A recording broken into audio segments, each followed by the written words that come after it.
The Psalm of the Pied Piper, by John Zerga Jr., the heavy metal prophet. Movement 1. The street where I woke up. 1. The street without drums. I woke up on a street where no music is allowed. The sign on the corner said Bungelos Senstras. In the old language, it means street without drums. I did not know why the drums were forbidden. I did not know why the cobblestones beneath me felt warm, as though something underneath them had been burning for 700 years. I did not know why my hands were empty, or why they ached as though they had been gripping something for a very long time and had only just let go. I knew only two things. The first, I had been somewhere terrible, and I had come back. The second, I needed to tell someone what I saw because the thing that took me is still out there, and it is hungry. This is my testimony. I give it freely. I give it on this silent street because silence is the only stage where truth does not have to compete with the noise of its own destruction. Let me begin with the town. Let me begin with the gnawing. To the gnawing, the town looked like every town I have ever lived in. That was the first trick. It did not look extraordinary. It looked like Tuesday. It looked like a place with a decent school system and a pothole problem and a council that argued about zoning laws, while the foundations rotted beneath the chamber floor. But the town had a sickness. The townspeople called it the economy or the way things are sometimes when they were being honest at 3 a.m. They called it the gnawing, because that is what it sounded like when you were alone, the scritch-scratch of something chewing through the drywall of your life. The rats were not rodents. They were a condition. They were the debt that grew while you slept. They were the envy that ate your stomach when the neighbor renovated, a hunger that felt like teeth in the belly. They were the suspicion that no matter how fast you ran, the treadmill was accelerating. They were the knowledge buried deep, spoken never, that the system was not broken. It was working exactly as designed, and you were what it was designed to process. The mayor knew, the priest knew, the parents knew, but they had given the gnawing an economic name, so they called for economists instead of exorcists. They fed the rats, hoping the rats would get full. The rats do not get full. I can tell you that now. The rats never get full. 3. The beautiful arrival. He arrived on a Tuesday when the gnawing was loudest. I want to be clear about something. He did not look like a monster. If he had looked like a monster, we would have bolted the gates. The immune system would have fired. He looked like a solution. He looked like the answer to the prayer you prayed at 3 a.m. when the gnawing was loudest. He was tall, but not unnaturally so, just tall enough to make you tilt your head back slightly when you spoke to him, as though he were a teacher or a priest. His face was symmetrical, almost too symmetrical, like a statue of a man rather than a man himself. His eyes were blue, but not the blue of the sky. They were the blue of a gas flame, flickering at the edges.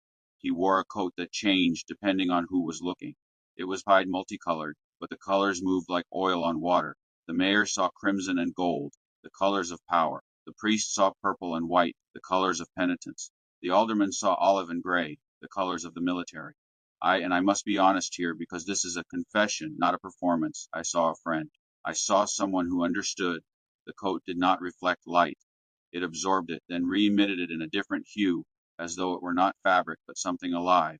That should have been the warning. Beauty in the scriptures is never neutral.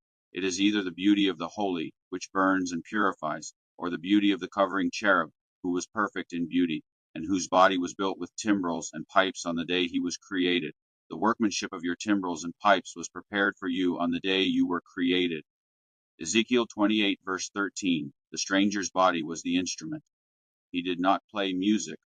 He was music.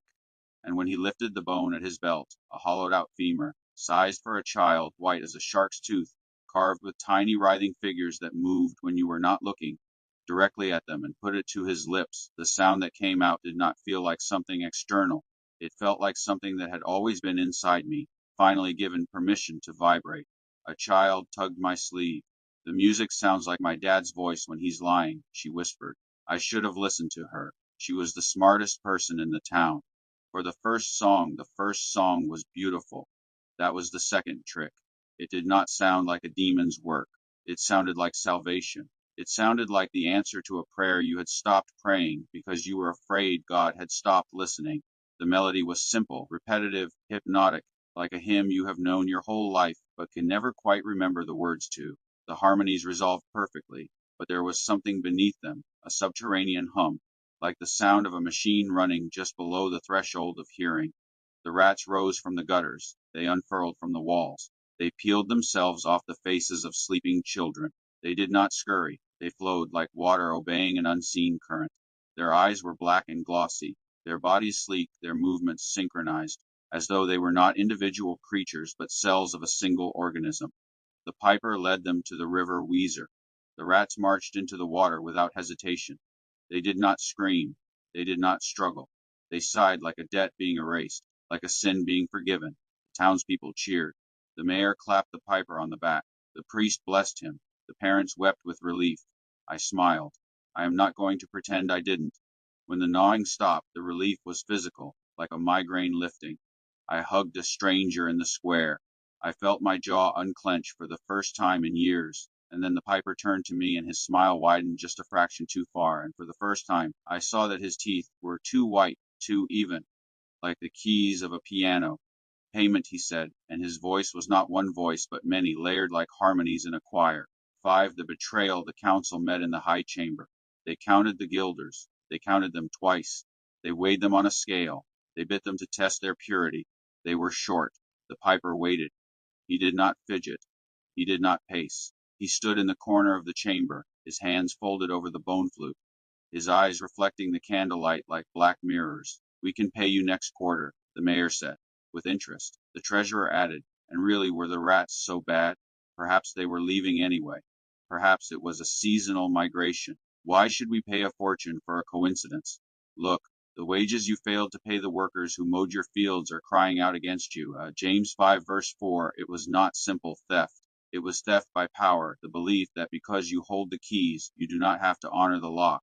It is the sin of the corporation that delays payment to the freelancer because the freelancer cannot afford a lawyer. It is the sin of the empire that promises freedom and delivers a colony. The piper did not argue. He tilted his head the way a bird tilts when it hears a worm move underground. I accept the renegotiation, he said. The mayor exhaled. Good, we will give you 50 guilders. Take it and go. No, the room temperature dropped 10 degrees. The wine in the glasses seemed to thicken. You have refused to pay in currency. That means the debt must be paid in kind. He turned to leave. He stopped at the threshold. He looked back, and for one single frame, his eyes were not human. They were geological. They were as old as the magma beneath the crust. They were the eyes of the Nachash, the shining serpent who has been collecting since Eden. I prefer the new currency anyway, he whispered.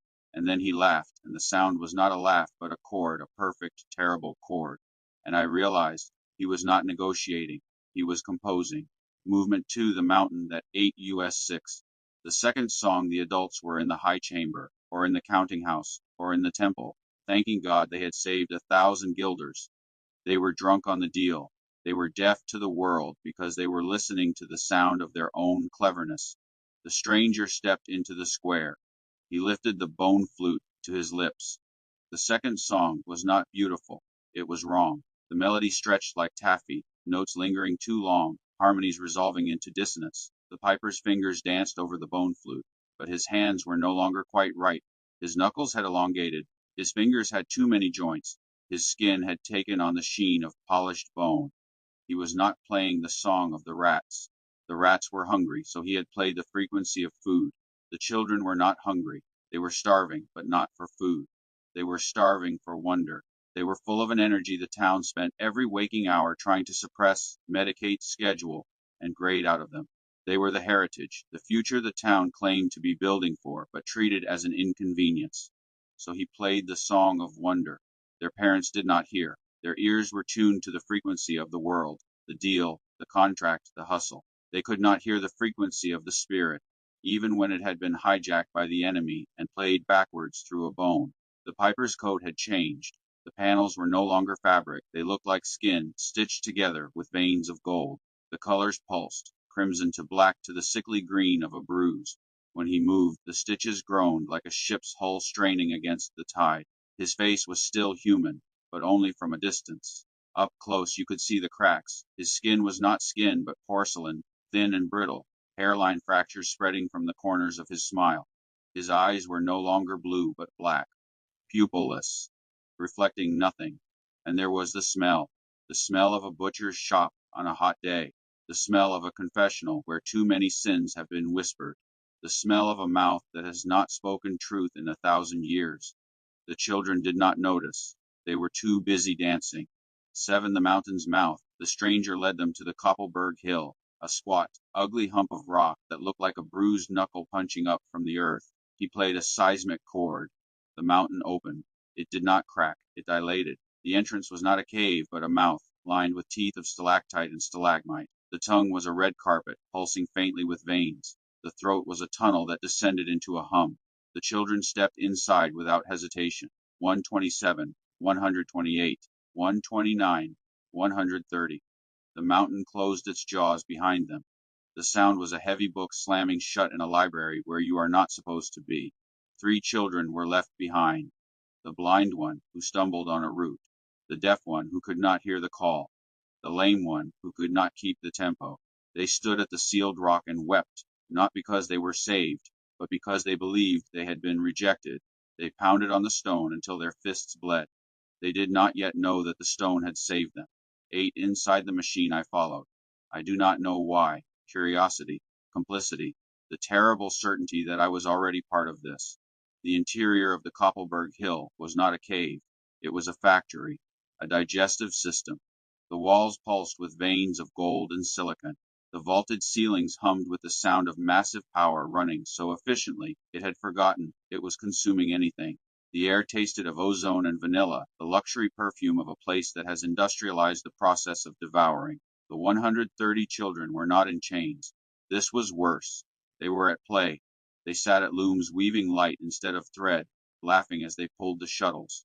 They ran on treadmills that looked like dance floors, generating the electricity that kept the stranger's coat shimmering in the world above. They sang into microphones that fed their voices directly into the mountain's foundation. Their cheeks were pink. Their eyes were bright, the terrible brightness of a thing that has been optimized for output. The stranger stood on a balcony above them. Beneath the pied coat, there was no man. There was hunger wearing a shape. He was weaving a new coat on a loom in the corner. The threads were made from the children's laughter, each one a giggle stretched thin and spun into gold. The warp was made from their potential. The fabric was the most beautiful thing I had ever seen. I wanted to touch it. I wanted to wear it. That is the confession. That is the part that burns. I stood in the belly of the machine that was eating the children, and part of me, the part that had been humming the tune since birth, admired the craftsmanship. And then a small sound. A girl at one of the looms had stopped weaving. She was staring at her hands, her brow furrowed, her mouth working around a shape that did not belong to the song. I remember a house, she whispered, a house with a red door. The piper's head snapped toward her. He did not move from the balcony. He did not need to. He exhaled a single note through the bone flute, so soft it was almost a sigh, and the girl's eyes glazed. Her hands returned to the loom. The shuttle moved. The memory dissolved like sugar in acid. She did not remember the red door again. 9. The mirror on the wall did not show the stranger's reflection. It showed the town, the parents in their grief, the mayor counting what was left, the empty schools. But when I walked past it, the mirror showed me. Not my reflection, my résumé. Every compromise. Every time I bought the cheap thing made by stolen hands because the expensive thing was inconvenient. Every time I voted for the machine because the alternative required sacrifice. Every time I scrolled past the burning to get to the entertainment. A boy in the corner turned around. He had my face, not my child's face, my face as it is now, tired and scarred and complicit. Did you think you were a tourist, he said, and his smile was the stranger's smile. You have been humming the tune since you were born, for I do not do the good I want to do, but the evil I do not want to do, this I keep on doing. Romans 7 verse 19, I was not investigating the disappearance of the children. I was one of the children. I had been inside the mountain my entire life. The only difference between me and the 130 was that I had convinced myself I was taking notes. Then I vomited. It came out of me like a purge. Everything the mountain had fed me, every comfort I had swallowed, without asking where it came from, every song I had hummed without reading the lyrics. It splattered on the factory floor, and it was black, and it steamed, and it smelled like the piper's coat. The boy with my face laughed. Good, he said. Now you're ready to listen. Movement 3, How I Became Deaf 10. The street without drums, I found myself on Bungalow Senstrasse. I do not remember leaving the mountain. Perhaps the mountain released me because I had finally seen my own face inside it, and a machine cannot digest what has become aware of the digestion. The street was silent, heavy silent, the kind of silence that has a pulse. I understood, standing there, why the drums were forbidden. Come out of the frequency, come out of the wanting, come out of the hunger that made you admire the coat, come out of the mountain you have been carrying inside your chest since the first time you heard the melody and mistook it for your own heartbeat. I looked around. The parents could not hear it. They were still tuned to the frequency of the loss, still checking their pockets for guilders, still waiting for the stranger to come back so they could make a new deal. But three figures at the edge of the crowd could hear it: the remnant, the blind child, the deaf child, the lame child, the ones who were broken, the ones who were not optimized, the ones who were useless to the stranger, the ones the machine could not process. They were lifting their heads. 12. The deaf child's instruction. The deaf child took my hand. His fingers tapped against my palm in a rhythm I almost recognized. His grip was small, cool, and firm, the grip of someone who has learned to navigate the world by touch rather than by the sounds it sells you. He was the guide, not the blind child who had heard the lie more beautifully than anyone, not the lame child who had tried to follow and failed. The deaf child, the one who could not hear the pipe. His disability was his defense, his silence was his shield. While everyone else heard music, he saw a man in a strange coat leading children into a hole in the ground. He did not see a parade. He saw an abduction. He spoke. His voice was thick, unpracticed, shaped by a world he had learned through vibration and touch rather than through the sounds it was selling. You want to fight him? Yes, I want to break the mountain. His fingers tapped his own chest.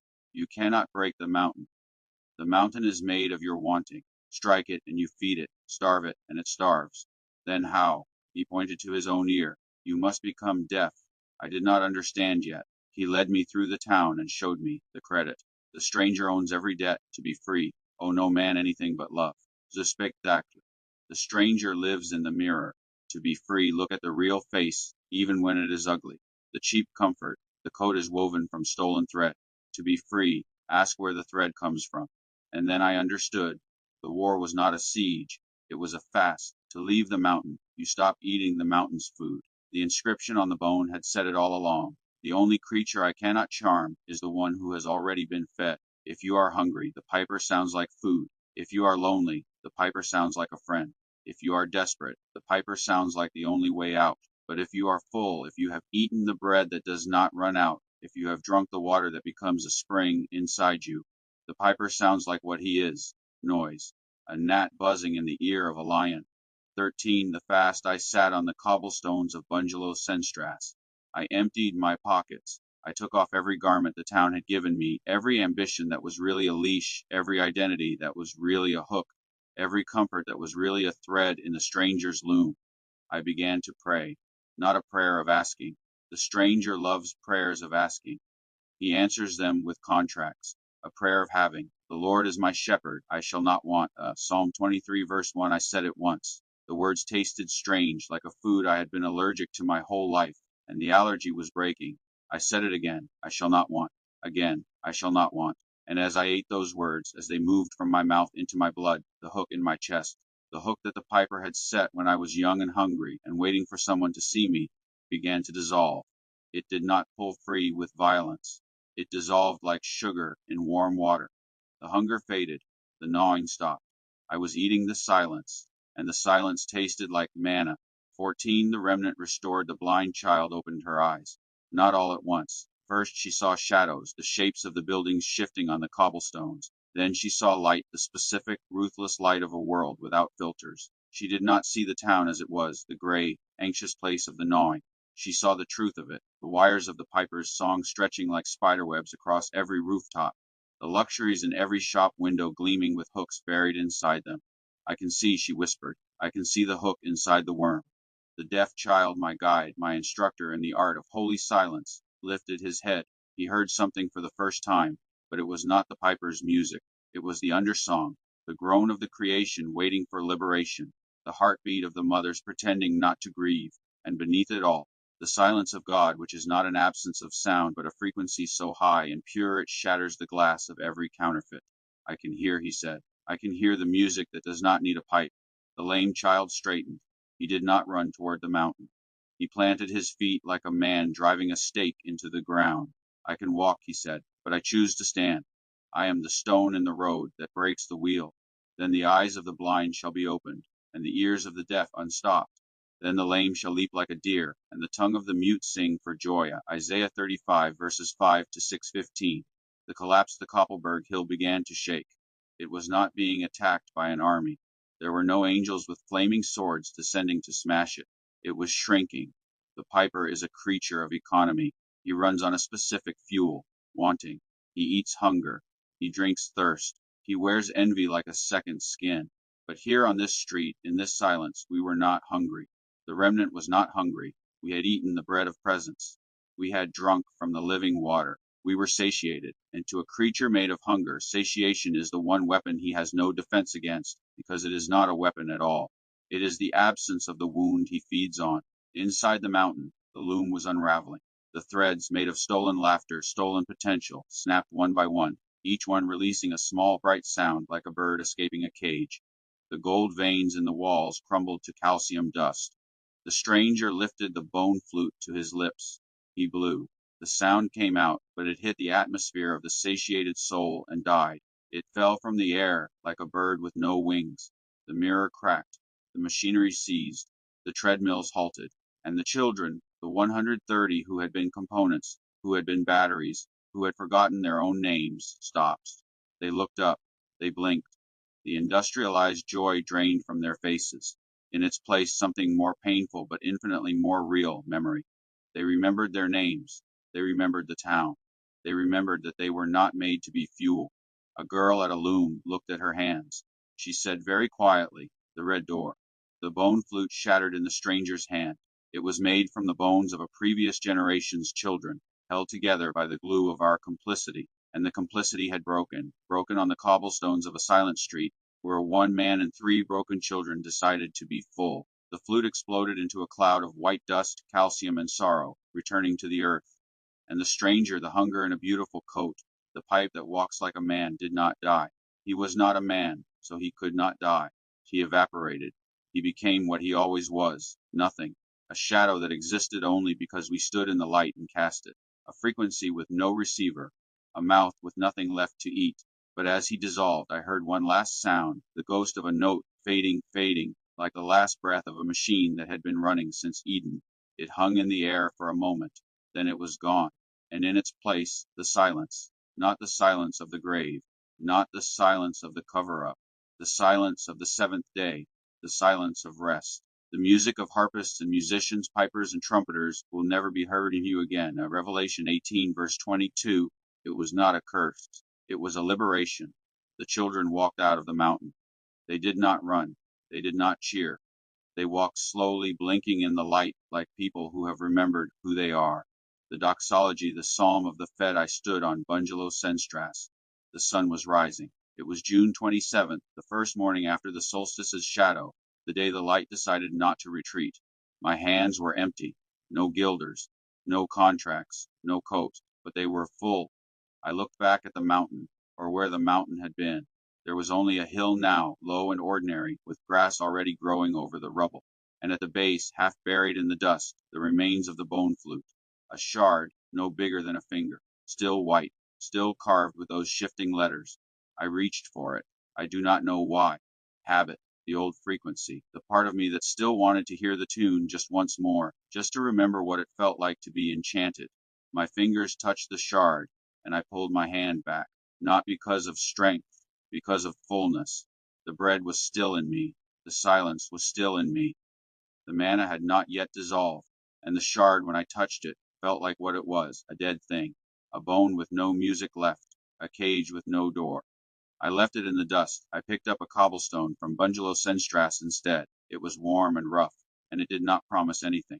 It was just a stone, and I held it to my chest, and I spoke to the sky, to the silence, to the God who is the anti-piper, the one whose song does not enchant but awakens, whose voice does not lead into the mountain but calls you out of it. O Lord, I have read the writing on the bone. I have heard the melody of the cage. I have seen the mountain that eats the children. I have worn the coat. I have hummed the tune.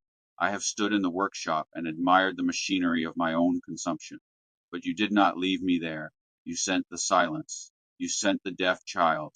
You sent the bread that is not bait. You sent the water that is not a river to drown in, but a spring to live from. And now I know the secret the inscription tried to hide. He cannot feed, O Lord. He cannot feed. He cannot feed on those whom you have fed. Starve him, O God. Starve him with your abundance. Silence him with your song. Break the pipe with your stillness. And give the children back their names. For the Lord is my shepherd, I shall not want. And because I do not want, because you filled the belly that made me follow, because the hook dissolved in the warmth of the bread, because I am no longer hungry enough to hear him, the piper has no door to enter. Selah, Selah, Selah. Epilogue. The warning. I stood up from the cobblestones. The sun was warm on my face. Somewhere far away, I could hear children laughing, not the manufactured laughter of the workshop, but the real, ugly, beautiful sound of kids playing in a yard with no agenda and no audience. The children walked home. Some were carried by parents who had finally stopped counting guilders long enough to weep. Some walked alone, blinking, relearning the weight of their own feet on solid ground. The mountain was dust, the bone was calcium on the wind, and I, the man who woke up on a street where no music is allowed, held a cobblestone to my chest and walked home in the silence. It was the most beautiful sound I had ever heard. But I must tell you one more thing, because the testimony is incomplete without the warning. The piper is still out there. He has many names. He has many coats. He has many songs. But he has one hunger. And the only creature he cannot charm is the one who has already been fed. Do not listen to the music. Do not wear the coat. Do not sign the contract. The mountain is always hungry, but you do not have to be. End of the Psalm of the Pied Piper.